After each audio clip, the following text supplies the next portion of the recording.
Welcome back. One final point before we go tonight. It's funny to me that Linda Sarsour and Tamika Mallory, the founders of the Women's March, they hit the streets with pink genitalia hats to protest Donald Trump, a man who's never hurt them or oppressed them or denied them anything.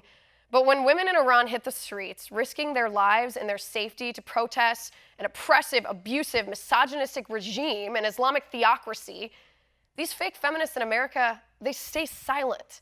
Well, ladies, your silence is deafening. You claim that you stand up for all women. Well, where's the solidarity here with Iranian women?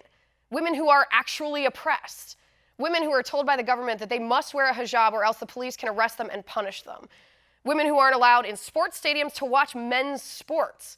Women who are thrown in prison for stating their political opinions. Women who aren't allowed to leave the country without permission from their husbands. Women who face jail time if they report the news or if they blog or if they use social media. Think I'm exaggerating? Well, in 2014, 4 young women were arrested for posting a video online of, guess what? Of themselves dancing to Pharrell's song, Happy.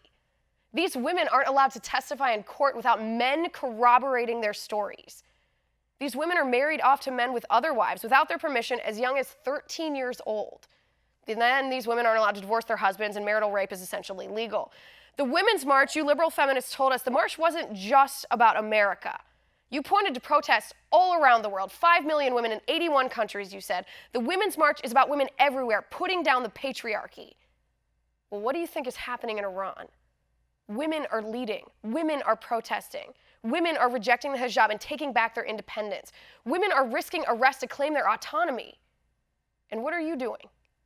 You're sitting on your hands. You're afraid to speak because you don't really support women's rights, do you? No, you don't. You just use women as tools. We're political pawns to you.